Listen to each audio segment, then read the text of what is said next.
नमस्कार दोस्तों, मैं हूं दिनेश केवरा। 4 पीएम और न्यूज टाइम के इस मंच पर आपका बहुत बहुत स्वागत है। दोस्तों, एक बहुत महत्वपूर्ण कॉन्फ्रेंस चल रही है टेरर फाइनेंसिंग के ऊपर दिल्ली में। बहुत सारे देश और उनकी ऑर्गेनाइजेशन इसमें भाग ले रही हैं। बहुत सी महत्वपूर्ण बातें कही गई हैं और ये बातें मोदी जी ने भी कही, अमित शाह ने भी कही और बाकी देशों के जो प्रतिनिधि यहां पर आए हुए हैं, लगभग 450 डेलीगेट्स आए हुए हैं बहुत सारे देशों से। कॉन्फ्रेंस का जो नाम है no money for terror ministerial conference on counter terrorism financing, ये हो रहा है यहां पर।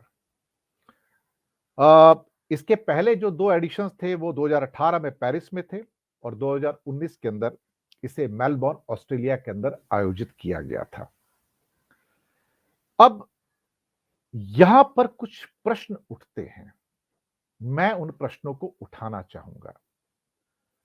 पहली बात तो जो टेररिज्म है, जो आतंकवाद है, उसे फैलाने के लिए जो पैसा दिया जाता है, जो हथियार दिए जाते हैं, हम उसकी निंदा करते हैं।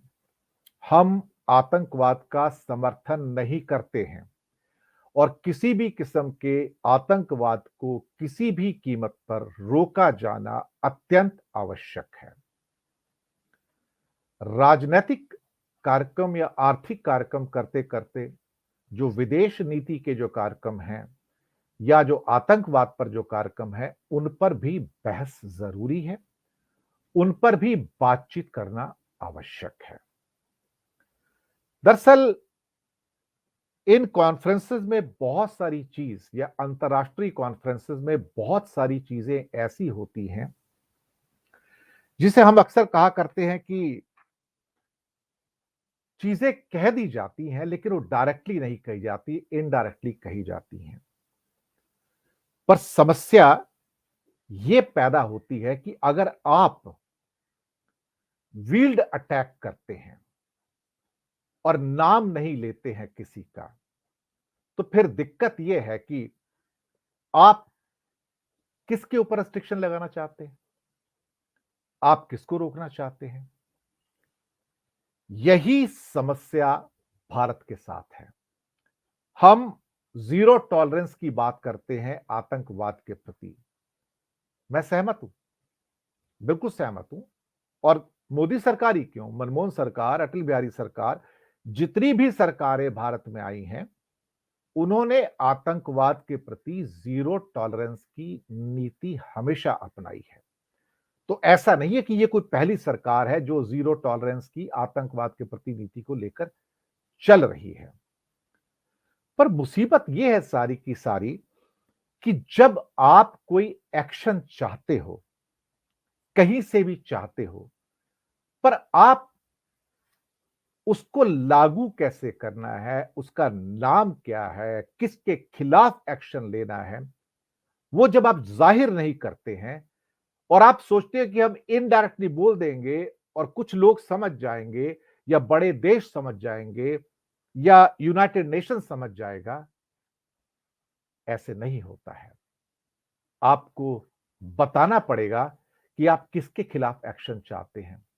आपको बताना पड़ेगा वो कौन से देश हैं जो आतंक फैला रहे हैं। आपको बताना पड़ेगा कि किस किस्म का आतंक फैला रहे हैं। आपको बताना पड़ेगा कि उनकी वजह से भारत के अंदर क्या कठिनाइयां आ रही हैं। आप अपनी पॉलिटिकल मीटिंग्स में बहुत सारे नाम लेते हैं। पाकिस्तान का नाम तो अक्सर आता है, चीन का नाम कभी नहीं आता, ध्यान रखिएगा इस बात का।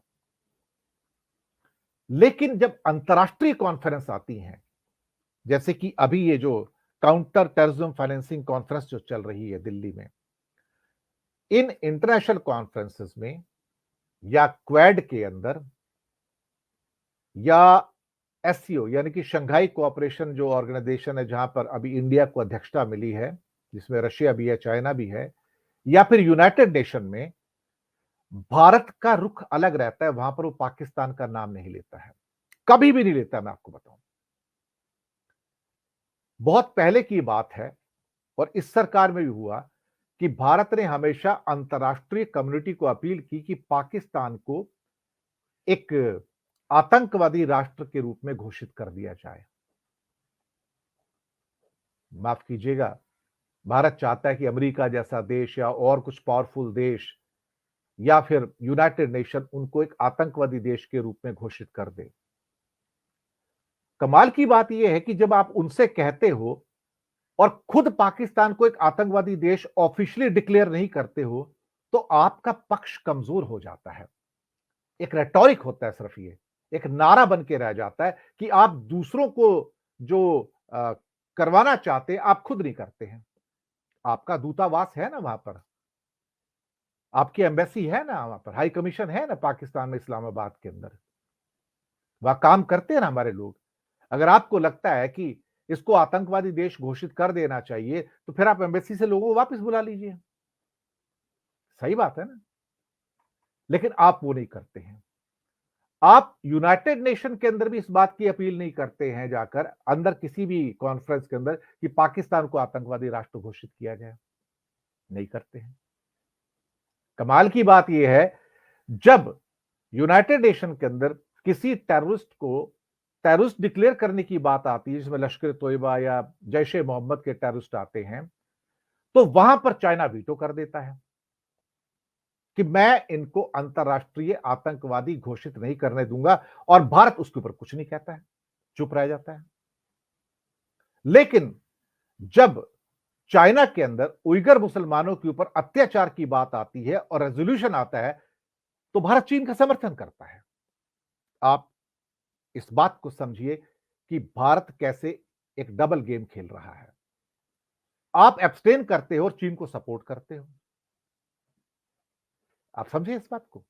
इसका मतलब यह हुआ कि चीन के द्वारा किए जा रहे वहां पर जो मुसलमानों के ऊपर अत्याचार हैं, आप उसका समर्थन करते हो। इसका मतलब यही होता है ना। यह बात तो सही है। दूसरी बात, जब भी तिब्बत का मामला आता है, भारत चुप रहता है, कभी भी उसके ऊपर बात नहीं करेगा, बल्कि कभी वोटिंग हो जाएगी तो इंडिया एब्सटेन कर जाएगा वहां से, वहां भी चीन का साथ देगा। अब पाकिस्तान के खिलाफ फाइनेंशियल एक्शन टास्क फोर्स था, जहां पे उसको ग्रे लिस्ट में 4 साल तक रखा गया। अभी उसको निकाल लिया गया पाकिस्तान को वहां से। तो भारत ने क्या कहा उसके ऊपर? क्या ऑब्जेक्शन लिया? नहीं लिया। भारत ने कहा कि वी आर ऑब्जर्विंग इट, कि पाकिस्तान शायद इंप्रूव कर रहा है और कुछ कंट्रोल कर रहा है, लेकिन इससे ज्यादा कुछ नहीं कर रहा है। अब मोदी जी कहते हैं कि वो कंट्री जो आतंकवाद फैला रहे हैं, उनके ऊपर कॉस्ट इंपोज कीजिए, यानी कि पेनल्टी लगाइए। ये सारे पेपरों की हेडलाइन से आज कॉस्ट इंपोजिंग, जो कि PM calls for imposing cost on countries aiding terror. सवाल ये पैदा होता है, पेपर में ये भी लिखा हुआ है, बाकी पेपर्स में भी लिखा हुआ है कि it's a wheeled attack on Pakistan and China. कमाल की बात है, मोदी जी चाहते हैं या भारत चाहता है कि ऐसे कंट्री जो आतंकवाद फैला रहे हैं उनके ऊपर जुर्माना लगाया जाए, पेनल्टी लगाई जाए, कॉस्ट लगाई जाए, पर वो नाम नहीं लेते हैं। यह रेटोरिक हो गया, नारा हो गया, अभी इस टाइम एक जनरल स्टेटमेंट है। अगर आप दुनिया को यह नहीं कहते हैं कि किसके ऊपर जुर्माना लगाना है, तो फिर आपका यह कहना ही बेकार है कि इंपोज द कॉस्ट, क्योंकि आप नाम नहीं ले रहे हो ना। तो आप जब नाम नहीं लेते हो किसी का, पाकिस्तान का नाम नहीं लेते हो अंतरराष्ट्रीय कॉन्फ्रेंस में, चीन का नाम नहीं लेते हो, तो फिर कॉस्ट किसके ऊपर आएगी? फिर कहते हैं imposing the cost on countries. कौन डिक्लेयर करेगा कि कौन सा कंट्री टेररिज्म फैला रहा है? और सिर्फ ये कह देना कि सब जानते हैं, ये सब जानने से काम नहीं होता ना। अदालत जब काम करती है तो स्पेसिफिक काम करती है कि हां ये क्या है, किसके ऊपर करना है। Impose the cost on the countries aiding terror. कौन इंपोज करेगा cost? America, European union, Japan, Australia, या फिर यूनाइटेड नेशन? मैं मानता हूं, चलिए ठीक है, मैं इस बात से भी एग्री करता हूं कि आप कॉस्ट इंपोज कीजिए, पर आप जाके, चलो हम कहते हैं अमेरिका नहीं करेगा, यूरोपियन यूनियन नहीं करेगा, आप यूनाइटेड नेशन में जाइए। भारत एक प्रस्ताव लेके आए यूनाइटेड नेशन के अंदर, impose the cost on the countries which are aiding terror. मैं समर्थन करता हूं इस बात का, मैं इस जो बात कह रहे हैं प्रधानमंत्री, मैं समर्थन करता हूं। लेकिन जब आप यूनाइटेड नेशन में आ रहे हैं, कॉस्ट इंपोज करने की बात कर रहे हैं, तो आपको कंट्री के नाम लेने पड़ेंगे कि पाकिस्तान और चीन के ऊपर या बाकी कुछ जो अन्य देश हैं उसके ऊपर ये कॉस्ट इंपोज की जाए। पर अगर आप नाम भी नहीं लेते हो देशों का, तो फिर कॉस्ट इंपोज करेगा कोई? क्या दुनिया में कोई ऐसा प्रोविजन है किसी देश के अंदर जहां कॉस्ट को इंपोज किया जा सके? कोई ऐसा कानून है क्या? जहां तक मेरी नॉलेज है, यूनाइटेड नेशन के अंदर ऐसा कोई प्रावधान नहीं है कि वो किसी देश को पनिश कर सके। मैं आपसे सच कह रहा हूं, आप उठा के देख लीजिए। यूनाइटेड नेशन के जितने भी अंग हैं, कहीं पर कोई ऐसा प्रावधान नहीं है कि आप किसी कंट्री को पनिश कर सको। कंट्रीज को पनिश कंट्री ही करते हैं, जैसे अमेरिका सैंक्शन लगाता है, वो भी पनिशमेंट है। लेकिन यूनाइटेड नेशन इस किस्म की सैंक्शंस नहीं लगाता है। बहुत ज्यादा हो जाएगा तो क्या कर देगा वो? एक्सपेल कर देगा यूनाइटेड नेशन से किसी को। उसके पास किसी को सैंक्शन करने की पावर तो है ही नहीं। यूनाइटेड नेशन के पास किसी को सैंक्शन करने की पावर तो है ही नहीं ना। तो फिर आप नाम भी नहीं लेते हो। अगर भारत के प्रधानमंत्री, जो अपने आप को महाशक्ति कहते हैं, अगर कंट्रीज के नाम नहीं लेते हैं और ये कहते हैं कि इंपोजिंग द कॉस्ट, तो किसके ऊपर? मैं माफी चाहूंगा, यहां पर मैं चाहूंगा कि प्रधानमंत्री साहस दिखाएं। अगर भारत महाशक्ति है, आर्थिक महाशक्ति है, अदरवाइज महाशक्ति है, तो नाम ले। नाम लेना जरूरी है। यूनाइटेड नेशन के अंदर भारत एक रेजोल्यूशन लेके आए, इंपोज द कॉस्ट। अदरवाइज ये एक नारा है, PM calls for imposing cost on the countries aiding terror. It's absolutely has got no meaning. इसका कोई अर्थ नहीं है। अर्थ इसलिए नहीं है कि कौन कॉस्ट इंपोज कर सकता है, कौन से देशों के ऊपर कॉस्ट इंपोज करनी है, कोई मेंशन नहीं है। तो फिर ये क्या हो गया? ये नारा है, सिंपल नारा। क्योंकि प्रधानमंत्री अगर साहस नहीं दिखाते हैं कि पाकिस्तान का अंतरराष्ट्रीय कॉन्फ्रेंसेस में नाम ले और ये कहें कि यह आतंकवादी देश है, तो फिर बड़ा मुश्किल है। ना ही भारत ये साहस दिखा पाता है कि पाकिस्तान को एक आतंकवादी राष्ट्र घोषित करे।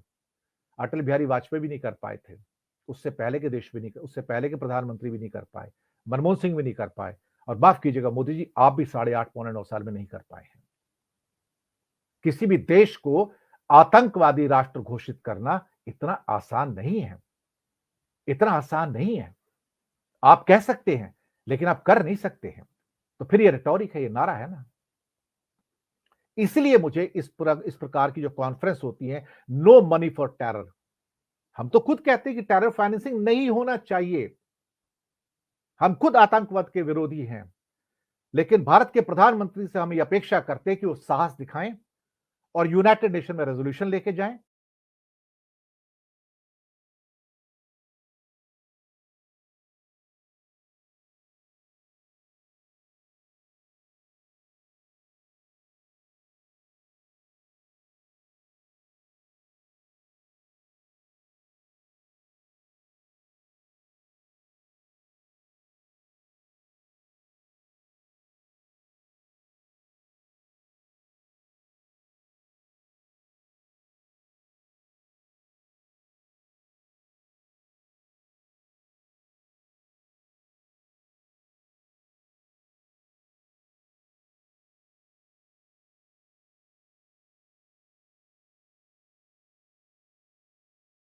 हमें अपने अंदर झांक कर देखना चाहिए कि हम जो कहते हैं वो करते हैं क्या? नहीं करते। यही दिक्कत है हमारे साथ में। हम देशों के नाम भी नहीं लेते। और हमारे प्रधानमंत्री तो मोदी जी तो फेमस है इस बात के लिए। उन्होंने कभी भी अंतर्राष्ट्रीय पटल पर जीपिंग का या चाइना का नाम नहीं लिया है। वो कभी नाम नहीं लेते। लेकिन वो ये समझते हैं कि मैं इनडायरेक्टली अटैक कर रहा हूं तो लोग समझ जाएंगे। माफ कीजिएगा, अंतर्राष्ट्रीय जगत में ऐसे नहीं होता है। जब आप स्पेसिफिक एक्शन चाहते हैं इंपोजिंग कॉट, तो स्पेसिफिक नेम भी आपको लेने पड़ेंगे, स्पेसिफिक रेजोल्यूशन भी आपको लाना पड़ेगा। अगर ये नहीं कर सकते, तो फिर इस किस्म की जो एक किस्म से टेरर फाइनेंसिंग कॉन्फ्रेंस है, it loses it's meaning and shine. ये सिर्फ एक क्या कहते हैं, कॉफी पीजिए, चाय पीजिए, बातचीत कीजिए और चले जाइए। इसके अलावा इसका और कोई मीनिंग नहीं है, कोई भी मीनिंग नहीं बनता है अगर आप किसी को नेम और शेम नहीं कर सकते। दोस्तों, इंपॉर्टेंट विषय था।